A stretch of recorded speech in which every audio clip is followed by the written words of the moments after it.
네, 정철진 경제평론가와 함께 경제 소식 알아보겠습니다. 어서 오세요. 네, 안녕하십니까. 네, 안녕하세요. 네. 금리 얘기부터 해볼까요? 한국은행이 기준금리 동결했어요. 12차례 연속인데 네. 배경을 뭐라고 봐야 돼요? 그렇습니다. 뭐 동결은 거의 100% 확률로 100%? 네. 전망을 했었던 네. 그런 상황이고 네. 이창용 하는 총재가 이제 끝나고 나서 기자회견에서 세 가지 리스크, 위험 리스크를 요인을 얘기했어요. 이야기를 네. 했습니다. 첫 번째가 외환 시장, 키워드 그대로 말씀드립니다. 네. 두 번째가 수도권 부동산. 세 번째가 가계 부채였었습니다. 그러니까 결과적으로 지금 네. 물가 상승률은 2.4%대까지 네, 떨어지니까 네. 물가만 주목한다면 실은 금리 인하에 대한 뭐 사인이라든가 그러게요. 깜빡이를 네, 켜도 네. 무관할 괜찮을 것 것 같은데 같은데. 네. 굉장히 단호한 어조로 뭐 네. 적절한 시점 언젠가에 금리 인하를 하겠다라고 말은 했지만 그 네. 뒤에 지금 금리 인하 기대가 과도하다라고 완전 선을 걷거든요. 그 과도하다. 이유가 예. 세 가지입니다. 첫 번째가 네. 이제 외환 시장. 원달러 환율이 1,300 지금은 좀 그 얘기 후에 70원대까지 떨어졌지만 네. 1,380원대 여차하면 다시 1,400원대를 갈 정도로 워낙 약세가 심한데 심하다. 네. 여기서 금리 인하를 해보면 또 미국보다 앞서서 그렇죠. 더 네. 원한 약해질 네. 거 아니겠습니까? 두 번째가 집값, 이 수도권 집값. 부동산인데 네. 물론 가격만 놓고 보면 네. 지금 오른쪽은 서울, 강남 쪽, 그다음에 마포, 성동 이쪽만 올랐지만 네. 성수동 뭐 이런 쪽이지만 결과적으로 이게 서울 위쪽, 강북, 수도권까지 퍼지게 되면 이 집값 상승을 또 걷잡을 수가 없지 않겠습니까? 좀 심상치 않다라고 본 예, 거네요. 본 것 같아요. 네. 예, 네. 이 총재는. 그리고 세 번째가 예. 가계부채. 가계부채. 이 금리를 낮추면 당연히 시장 금리가 떨어지겠고. 더 많이 그러면 밀려요? 네, 맞습니다. 주택담보대출, 네, 주담대 네. 금리가 또 같이 연동해서 네, 떨어질 네. 테면 아직까지는 우리 국민들이 예, 집은 무조건 사야 되는 거야. 이런 인식이 강하거든요. 금리만 떨어져라 하면 또 바로 빚을 내서 또 집을 살 사고. 거기 때문에 네. 아마 금리 인하에 대해서는 네. 상당 부분 좀 선을 걷다. 이렇게 네. 볼 수 있겠습니다. 그러니까 지금 말씀하신 대로 소비자 물가 상승률은 1년 전에 비해서는 안정적이지만 네. 다른 요인 때문에 안 된다. 그렇습니다. 이제 이렇게 보신 것 같고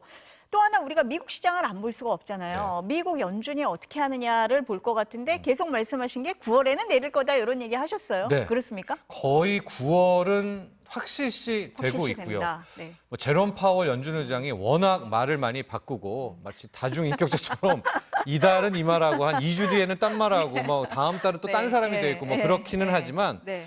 최근에는 한 3가지 정도의 장소에서는 꽤 일관성 있는 모습을 그렇습니까? 보였습니다. 하겠네요. 그러면. 네, ECB 유럽 중앙은행에 가서도 네. 비둘기파적인 발언을 했고요. 네. 엊그제 상원의 정책 보고에 나가서도 또 비둘기적인, 어제 하원에 나가서도 상당히 좀 이제 비둘기적이라는 건 통화 완화적인 네, 발언을 네, 했다라는 네, 건데 네. 어제 하원 정책 네. 보고회 발언이 가장 좀 눈에 들어왔고 이러면 정말 여차하면 금리 인하 하겠는데를 본 게요.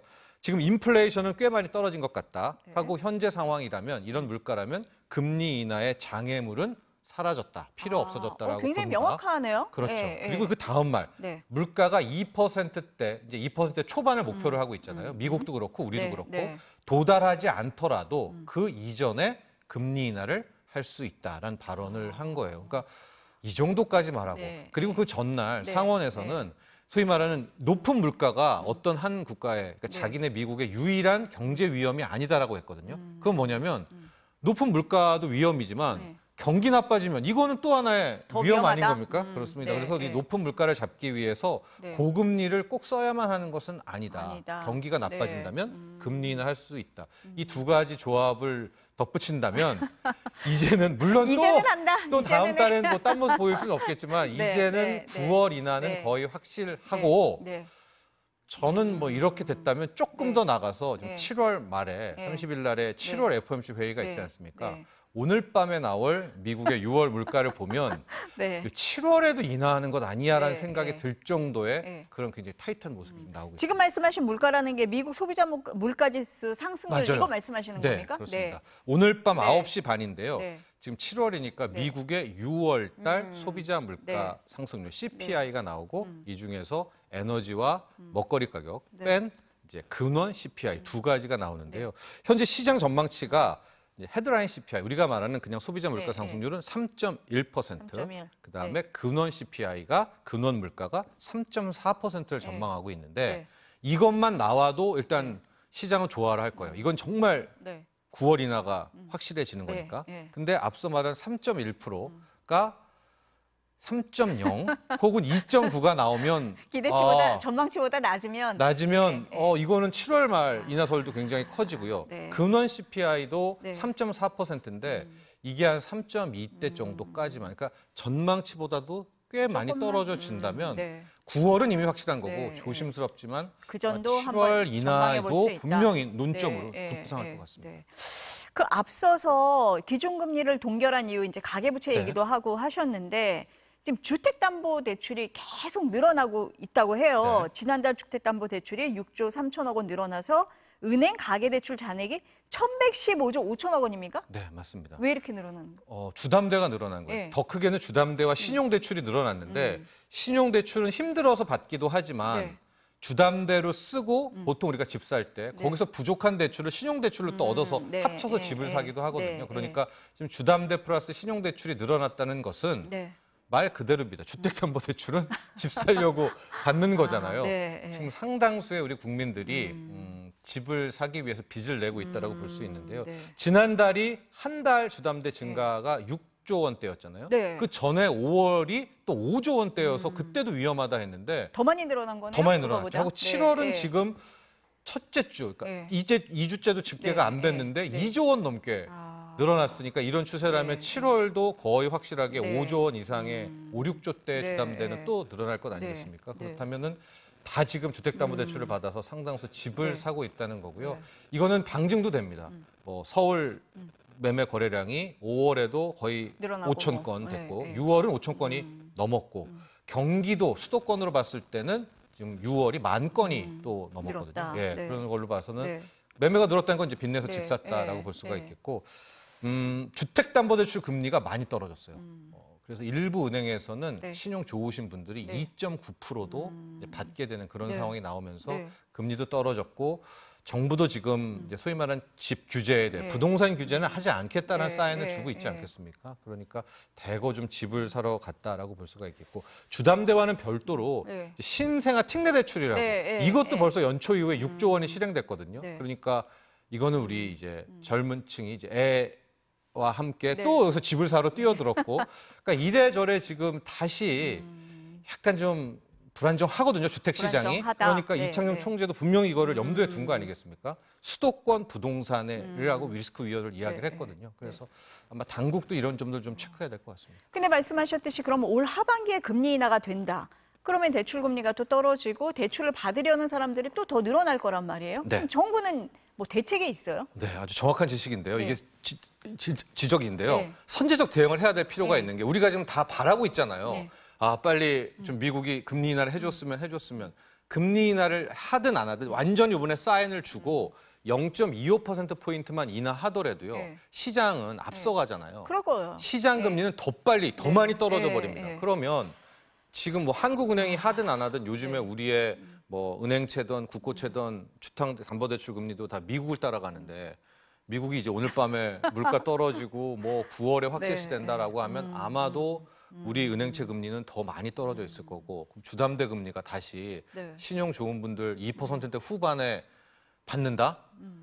근데 현재 분위기로는 또 상당수는 집사로 또 들어올 것 같거든요. 그러면은 집값 다시 요동치고 네, 네. 우리가 과거에 겪었던 네, 또 그 네, 문제들 네, 또 네, 수면 위로 네, 네. 올라오잖아요. 게다가 지금 더 큰 문제는 지난 시간에도 지적을 했지만 네. 정부가 이렇게 부동산에 대해서 약간 좀 완화하려는 네, 움직임을 네. 보여주는 게 집값을 올리려고 하는 게 아니라 현 정부는 부동산 PF 때문에 그래요. 워낙 미분양이고 이걸 해결하려고 네, 하는데 네. 지금 집 살려는 사람들 다 서울만 사고요. 네. 그냥 수도권에서 알짜만 사지 지방은 꿈쩍도 안 합니다. 지방은 가격도 안 올랐고 네. 거래도 안 터지고 네. 있으니까 지금 이게 부동산 PF 문제 해결하는데 이 사인이 잘 안 맞고 맞다. 있거든요. 예, 안 맞고 네, 있다는 네. 점. 그래서 아마 정말로 미국이 금리 인하를 할 사인을 보이고 시장 금리가 떨어지게 되면 주담대 금리가 굉장히 많이 떨어질 텐데 안 그래도 지금 조금 떨어졌는데도 이렇게 매달 5조 원씩, 그러면, 6조 원씩 네, 더 많이 대출을 받으면 예, 더 할 거다. 또 영끌족 네, 생기고 네. 또 집값 네, 문제가 네. 나오게 되기 때문에 네. 분명히 이 시점 언젠가는 좀 선제적으로 대응할 필요는 있겠다 이렇게 말씀드립니다. 지금 말씀하신 대로 이제 서울이 더 들썩인다 이렇게 말씀을 하셨어요. 보니까 서울 아파트 매매가가 15주 연속으로 상승세를 기록하고 있다 이렇게 나오거든요. 네. 이게 다 맞물려 있는 거예요, 지금? 그렇죠. 그런데 네. 현재 뭐 네. 전고점을 올랐고 네. 2021년 가장 뜨거웠던 때를 따지는 것은 거의 강남 지역이라든가 일부 지역은 예, 일단 일부 그렇다. 지역이고 네. 강북은 네. 아직 네. 그러니까 전고점도 못 갔고요. 수도권은 거래량은 지금 약간씩 터지고는 있지만 가격은 그렇게 오르지는 그렇지 않고 않았다. 있었는데 네.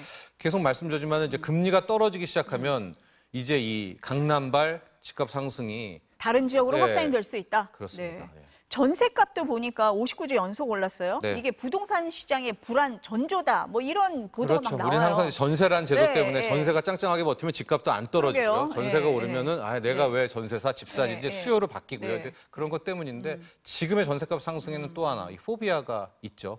다세대 다가구 네, 네, 빌라에 대한 네. 포비아 때문에 네. 다 아파트 전세만 또 찾는 이런 것이 외국 현상이 또 수요가 나오고 있습니다. 몰리는군요. 그렇죠. 이게 공급 부족 때문이다. 네. 이런 얘기도 있어요. 정부가 2년 전에 공급 계획 발표했을 때는 19만 가구 공급하겠다 했는데 서울에 3만 5천 가구만 공급을 했다고 합니다. 네. 그러면 목표치에 지금 계산을 해봐도 한 20%가 좀 안 되는 수준인데 왜 네. 그렇습니까? 그러니까 여러 가지 요인도가 네. 있는데 네. 최근에도 좀 많이 보도됐던 것, 가령 뭐 신도시 사전 청약했던 부분들이 이제 속속 취소가 되고 그런 것들이 네. 뭐냐면 지금 공사비 문제가 아까 말씀하신 엄청납니다. 대로 예, 네. 재건축도 네, 네. 좀 쉽지가 않은 게 웬만한 곳에 분담금이 다 조합원들이 4억, 5억을 내야 되고 더 큰 비싼 아파트는 네. 8억, 9억을 내야 새 아파트를 갈 수가 있고. 줍니다. 예. 과거에야 뭐 헌집 주면 새 집이 그냥 뚝딱 나오기도 하고 돈을 더 번다 이렇게 생각을 나오기도 했었는데. 했었는데 예. 지금은 자기 돈을 미니멈 3, 4억 이상씩을 다 내야 되고 더 이상 내야 되는 곳도 네. 있습니다. 그러면 다 재건축을 안 할 것 아니겠습니까? 안 하겠죠. 그리고 실제 공사를 하려는 것도 없다.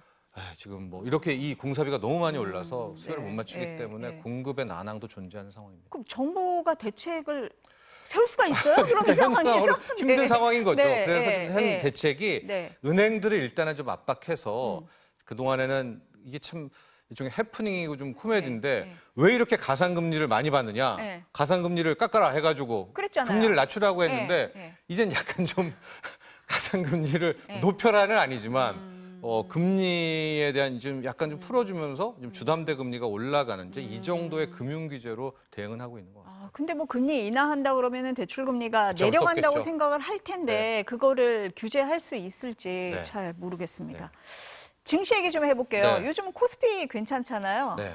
괜찮은 네, 게 이유가 외국인 투자자들입니다. 이 미스테리도 아, 아마 그래요? 연말, 내년 초에는 풀릴 것 같은데 1월부터 6월까지 거의 20조 원 이상, 30조 원에 육박하는 이제 순매수를 했거든요. 네. 근데 이게 왜 미스테리라고 하냐면 네. 우리 원달러 환율은 거의 네. 8%, 9% 가까이 떨어졌잖아요, 그러게요. 가치가. 네. 그러니까 외국인들이 1월부터 샀다면은 환차 손, 환율로만으로 주식이 아니라 네. 거의 뭐 8, 9%의 손실을 보고 있는데도 그러게요. 예. 계속 사요. 한국 주식을 사고 또 사고 또 사고 우리 개인은 팔고. 그러니까 외국인들이 왜 살까? 왜 제가 왜 뭐 삽니까? 연말이나 내년에 네. 이제 알 수 있다라는 것은 두 가지를 함께 노린 건가? 즉 코스피는 더 가고 이 언저리에서 달러가 약세로 돌면서 원화가 다시 강해지는 환율이 떨어지는 것을 미리 전망하고. 네. 항상 뭐 거의 선구자적으로 들어오잖아요. 외국인 투자들이. 그런 걸까? 네, 네. 아니면 지금 들어온 돈이 뭐 일시적으로 빠져나가는 소위 말하는 단기 투자 자금일까? 여러 가지 네, 해석은 있지만 네. 저는 전자라고 봅니다. 왜냐하면 지금 외국인들이 들어오는 것은 상당 부분 코스피의 상방을 네. 보는 자금들. 네, 게다가 아마 환율도 이 언저리에서 네. 이제 원화 약세가 원화 강세로, 그러니까 달러가 약세로 도는 네. 1,380원대, 90원대에서 환율이 좀 떨어지는 것을 함께 노린 네. 투자가 아닌가라고 네, 하는데 네. 결과는 뭐 연말이나 봐야죠. 연말에 내년 확인을 초에 봐야 해보시는 되겠죠. 걸로. 네. 오늘 코스피는 0.8% 올랐다고 하는데 네. 이게 삼성전자가 굉장히 관심이잖아요. 예, 삼성전자에 따라 또 많이 움직이기도 하고 엔비디아 테스트를 통과했냐 아니냐 그러는데 맞아요. 진실은 뭐고 오늘 제가 어떻게 들어오기 전에 됩니까? 삼성전자가 네, 1% 네. 하락하는 것을 보고 들어와서 종가는 확인을 못했지만 되게 안타까운 지금 상황에 빠졌어요. 왜 안타깝다고 하느냐. 지난번에 2분기 영업이익 속보치를 말씀드렸을 때 그때 뭐 깜짝 실적이었잖아요. 깜짝이었잖아요. 10조 원대가 예, 나왔잖아요. 네. 시장에서 가장 오늘 높게 좀 부른 떨어지긴 데가 했네요. 아, 지금 그래요? 삼성전자가 0.23% 떨어졌다고 예. 하거든요. 아, 그럼 예. 이제 낙폭을 좀 회복을 예, 했는데 이런 것 같아요. 지금 왜 삼성전자가 이 안타깝다고 보냐면 가만히 있어도 삼성전자는 주가 상승 요인이 엄청 많아요. 왜냐하면 그래요? 네. 삼성전자는 사업부가 네. 뭐 스마트폰 이런 것도 있지만 반도체만 놓고 보면 우리가 말하는 옛날 반도체, 그건 이제 우리가 레거시 반도체라고 레거시. 하는데 뭐 D램이라든가 네, 낸드라든가 네, 이런 네, 사업부가 있고 요즘에 네. 신반도체, 첨단 반도체라고 네, 하는 네, 이제 HBM3, HBM3E, 8단, 12단 이런 얘기가 나오는데 이 앞부분 레거시 반도체 같은 경우에는 실질적으로 감산 이슈들이 있었기 때문에 네. 더 캐파를 늘리지가 않았었어요. 근데 삼성으로서는 호재다. 예, 경기가 네. 풀리면서 수요는 계속 늘어나니까 네, 네. 수요 공급에 있어서 가만히 있어도 네. 이 가격이 오르잖아요. 그런데 이제 마지막으로 삼성전자의 주가를 눌렀던 부분은 이 HBM3를 네, 통과를 맞아요. 못했던 엔비디아 통과를 건데 했냐 못했냐. 여기만 그거죠. 터지게 되면 여기서부터는 또 하나의 호재가 나오게 있어서 네. 아, 굉장히 삼성전자만 놓고 보면 매력적인 구간인데 네. 왜 오늘도 하락을 하고 네, 제가 안타까운 상황이라고 네. 말씀드리냐면은 딱 이 시점에 네. 이제 삼성전자 55년 만에 처음으로 이제 파업. 전삼로의 예, 무기한 총파업이 네, 어제 시작이 네. 됐습니다. 네. 근데 원래 계획은 무기한 총파업이 아니었었고요. 3일 하고 네. 협상하고 15일부터 5일 하고 네. 이제 이럴 계획이었는데요. 네. 이제 노조관은 이번에 바로 아마 협상이 잘 안 될 것 같으니까 네, 네. 어제가 갤럭시 언팩 행사였는데 네. 같은 날 그냥 이제 총파업으로 들어갔는데 이번 전삼로의 총파업의 목표가 생산 차질입니다. 우리가 보통 이 네, 어떤 네. 파업의 목표가 현대차가 네. 현대차가 생산 네. 차질을 만들겠다 뭐 네. 이러지는 않잖아요. 네, 네. 게다가 최악의 경우에는 HBM 라인까지도 붙잡으면 뭐 회사 측은 어쩔 수 없지 않겠느냐 이런 반응이기 때문에 네. 이게 게다가 좀 현실성도 있는 게 지금 파업에 참가하는 네. 쪽이 약간 이 DS 쪽 라인들이 그러니까 반도체 쪽에 네, 밀접한 네, 관계가 네, 있는 네. 분들이기 때문에 이 생산 차질에 대한 우려도 커지고 있고 아. 또 하나가 삼성은 이걸 경험해 보지 못했잖아요. 그렇죠. 현대차라면 그동안에 뭐 따가운 이 협상력이 거의 수준인데 처음이기도 네, 하고 네, 네. 지금 노조 측의 주장이 약간 실현성 가령 네. 이제 임금 인상을 해달라는데 우리가 네. 보통 임금 인상으로 뭐 어느 회사가 파업을 하면 전 직원의 임금 인상이잖아요. 그렇죠. 근데 여기는 노조원만의 임금 인상. 그러니까 처음 이제 협상하기 어려운 그런 어렵죠. 부분이 이제 좀 전삼로는 있네요. 들어와라 이런 거겠죠 네, 직원들에게. 예, 그런데 예. 회사 측에서는 그들만 올려줄 네, 수는 예. 없는 없다. 부분이고 또 예. 하나 뭐 OPI라고 하는 네. 이제 과거에 뭐 PS 같은 부분을 네, 네. 영업이익 기준으로 바꿔달라. 네. 뭐 이런 조건이긴 해서 네. 이걸 사측이 들어줄 수도 없을 것 같고 그럼 정말 총파업이 이게 언제까지 왜냐하면 끝이 보여야 네, 네. 뭐가 될 텐데요. 네. 그런 상황이어서 아마 조금 이 우려의 좋은 시각이 상황에서 있어서, 예, 예. 주가는 계속 지금 눌리고 있는 그런 모습입니다. 마지막 질문이 될 것 같은데 뉴욕 증시는 연일 신고가 행진입니다. 네. 어디까지 가요? 네.